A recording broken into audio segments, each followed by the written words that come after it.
Hello. This video now is intended to present some of the basic notions that I consider necessary for you to have in mind when preparing Quirk and Stein's chapter, How Do We Learn Grammar? This presentation, the design of this presentation was in charge of Franco Morfino, one of my student helpers.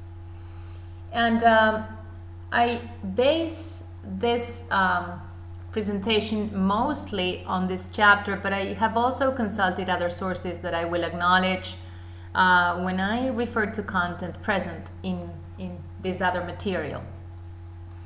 So the authors begin their chapter by posing the following question. Why should anyone be so contemptuous about learning grammar as to place it on the same level with nonsense? And one of the reasons that they put forth as for people feeling the way the question, represents they felt or they feel even in the present moment, is that they consider that studying grammar is the same as studying the grammar of Latin, because this was the case in the past.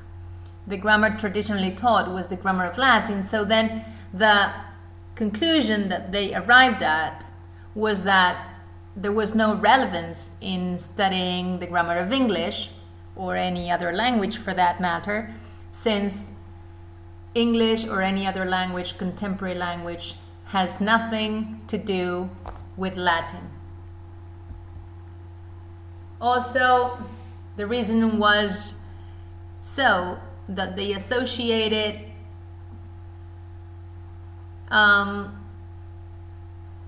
English as having not as many of the distinctions that are found in Latin grammar. Therefore, the conclusion that they arrived at was that English had little grammar to be learned. Then another reasoning lying or underlying this feeling of contempt with respect to the study of grammar was that since we all speak our mother tongue, our native language, before we start school, then the apparent idea is that we have already learned all the grammar that is necessary for us to learn, since we are already fluent speakers of the given language. However, there's still plenty for us to learn about the grammar of standard English or standard Spanish or standard language X, any other language that we want to put on the table when we get to school. So there is then a differentiation here that we need to make between grammar in this broad sense as knowledge of a language that we have internalized, given that we have been born into a specific linguistic context and that we have acquired it natively, becoming able to use it fluently, correctly, grammatically, by the age of 4 or 5, depending on the child. And then the conceptualization of grammar as the study of the characteristics that the standard variety of any language has and specifies the characteristics that are necessary that any person learn about so that they can manage competently in the world of the education, the world of work, the world of published books, materials, the world of the media, not necessarily the social media today, but the mass media.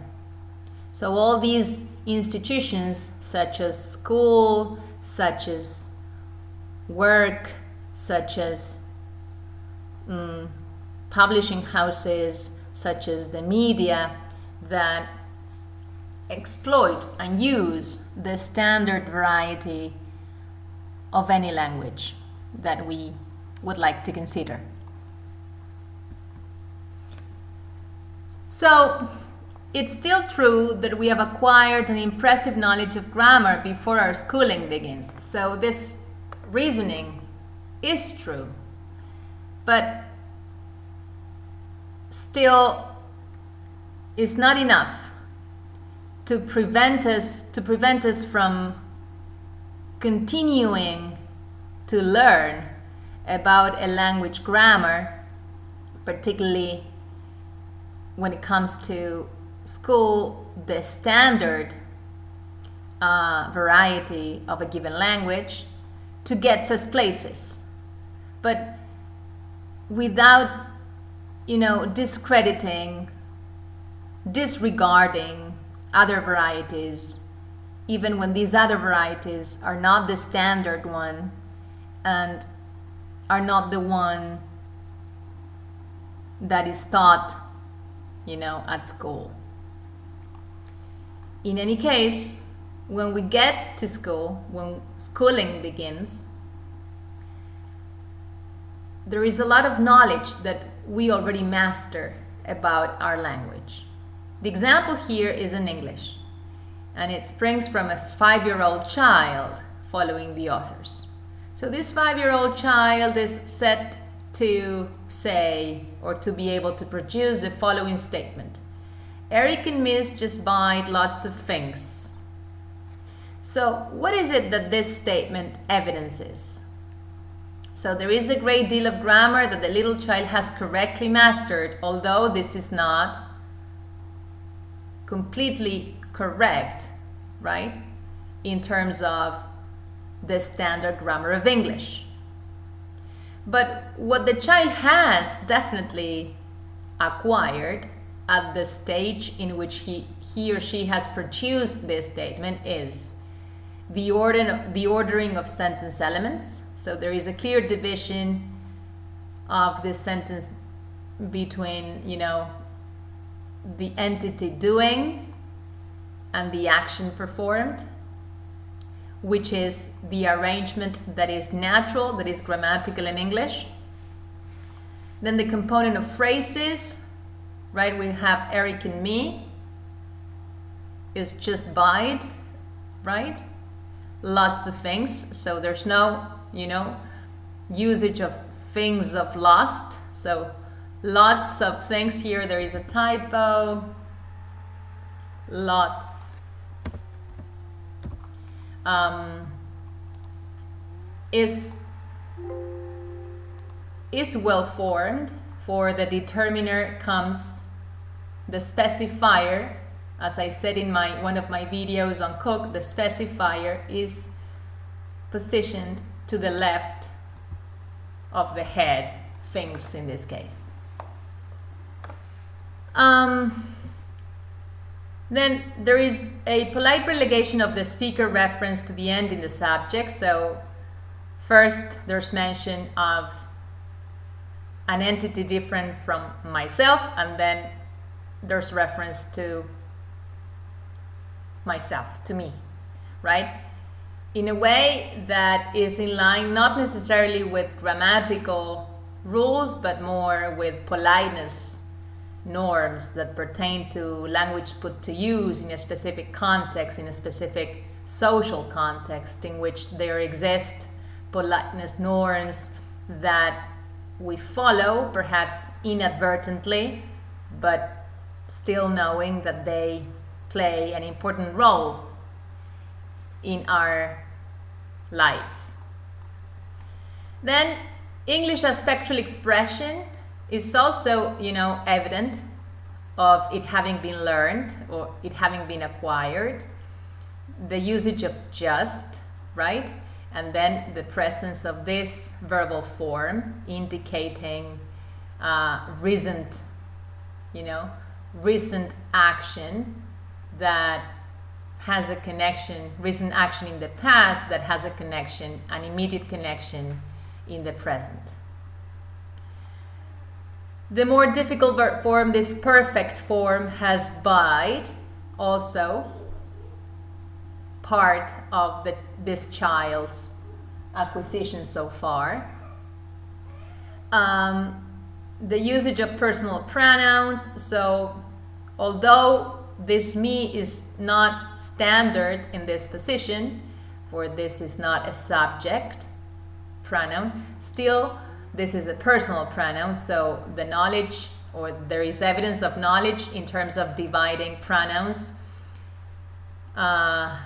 in different categories, personal and other categories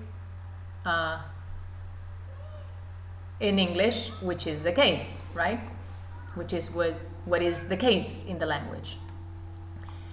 And then the inflection of regular verbs. So this ed, morpheme, marking a specific inflection for past forms, although not the standard one, still evidencing that there is learning that has taken place with respect to this point, the inflection of regular verbs in this child. So the power of analogy comes to the fore here. For what this statement can be taken as evidence of is that the child has achieved the cognitive mechanism of analogy, not a mechanism that is simple and that requires no effort. Although it may be unconscious, there is a lot of effort at play. So that is the power of using one's mind to see or understand the nature of a situation, to find the pattern, that underlies different instances of language use, and to find the commonalities, right, between different instances of language use. To see what is similar in one sentence with respect to another, although the surface realization is different, there is a similarity in terms, say, of the arrangement of the constitutive elements in the sentence, right? Of the expression of past, how the notion of past temporal notion is expressed, so on and so forth. So we have no reason to believe that he or she, right, had heard this particular sentence in its entirety and was merely repeating it. So again, this is going against this postulate that currently no one believes in, that language is a question of repetition and memorization.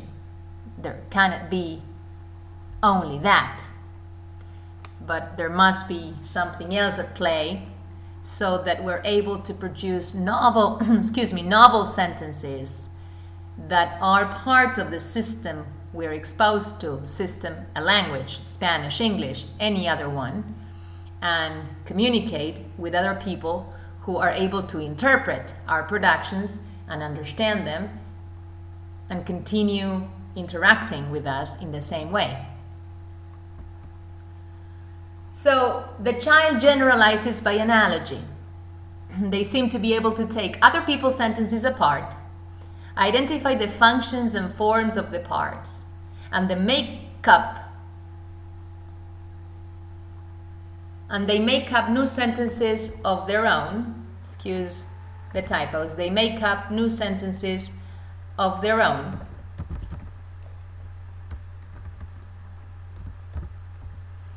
putting pieces that they need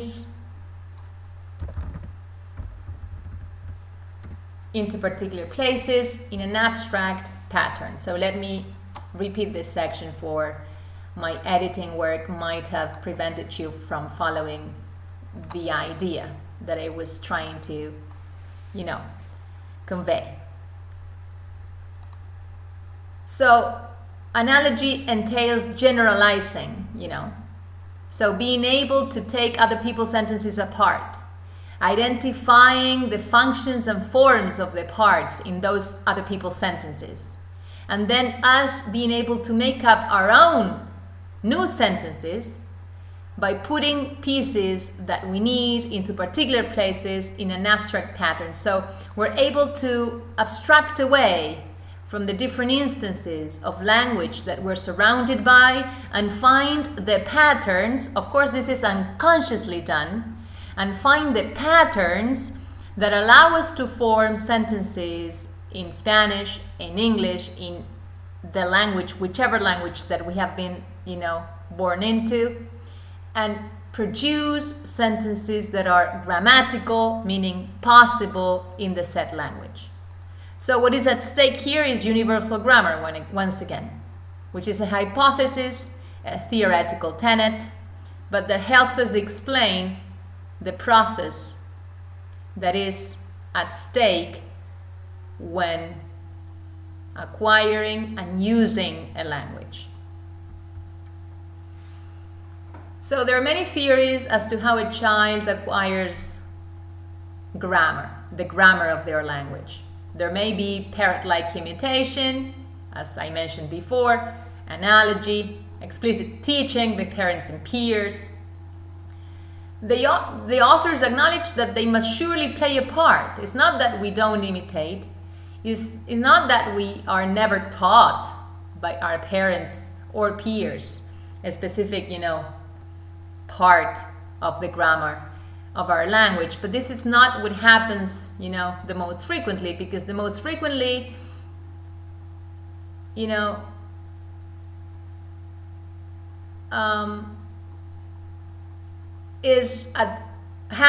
unfolds us being, exposed to a specific linguistic environment that triggers our innate capacity, and then after a period of, absorption, of us absorbing what is around us, we start being able to produce sentences that are part of the language that we speak.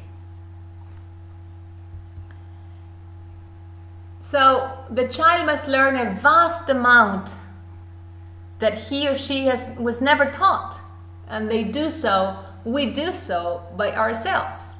So definitely we must have an ability that allows us to grasp language and use it naturally.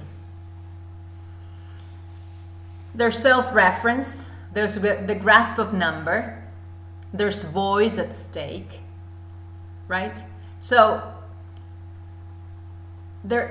what is involved here is a linguistic leap, right? We're able to make this leap on our own eventually, after a period in which we are simply listening and surrounded by language, and then we do it ourselves.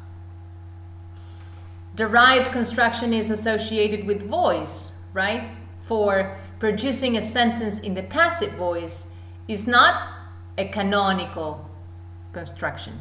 It's not the most basic, canonical in the sense of basic, the most frequent, right?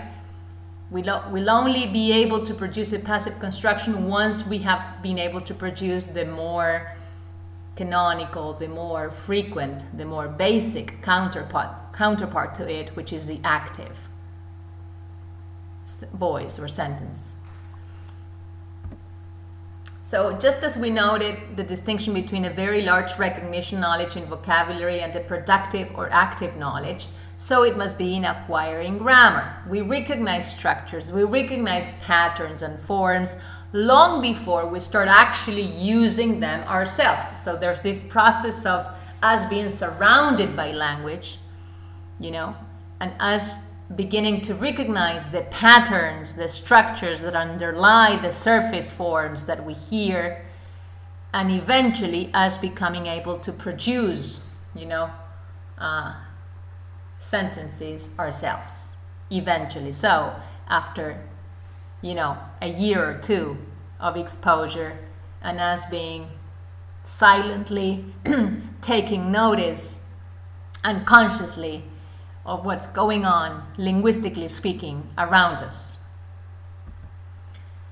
So in attempting to see grammar learning from the child's point of view, it is an attempt to find some abstraction to which a great many disparate facts of language can be referred. Let me have a drink now and pause this presentation for a minute. Sorry about that. So a part of the verb to have is an abstraction from have, has, had. So of importance here, because this is again making reference to the theoretical sentence that this child of ours, 5-year-old child, has said, right? Eric and Miss just bought, just buyed lots of things. Okay, so here what we have at stake, as many of the features, constitutive elements in this sentence, is the verb have. And of importance is the idea that to have, as such, is an abstraction, right? Is a lexeme. So a lexeme is a technical term, right? A lexeme is an abstract entity. It's like the dictionary entry, not the one actually put to use, but as part of an entry to a dictionary that may be realized through words, right? So in the child's statement, it was realized by means of s, right? This ending. So while to have is the abstraction, is the lexeme, it can be realized by means of different variants. Say have, has, right? Which is the one that the child chose, not in its entirety, but only with s, with the final sound, or had. But the distinction is of use between a lexeme, the dictionary entry, the abstract entity that is associated with each of its realizations, actual realizations, right, by means of words in this case.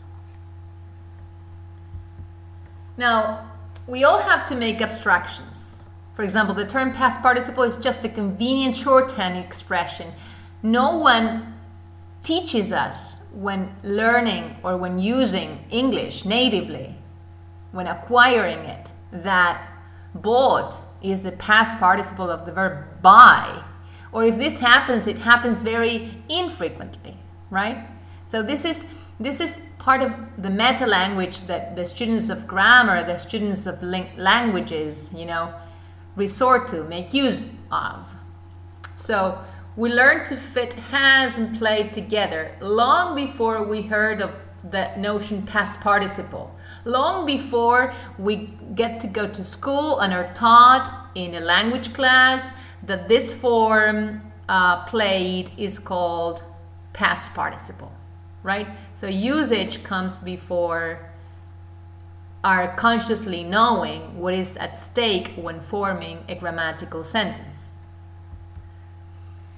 So what the child seems to learn is that utterances constitute patterns, right? And this is, learn unconsciously, by activating this predisposition to language that he or she has been born with. And disregard of these patterns, so they know that disregard of these patterns produces utterances that listeners do not understand. They are just nonsense, right? So it is, convenient for us speakers to follow the patterns that we know unconsciously exist in the sentences that surround us, because they will help us communicate with others, and it is in our interest to be able to communicate with others because we need them for our survival, at least at the beginning of our lives. I'll stop this presentation now, and I'll continue in a second part.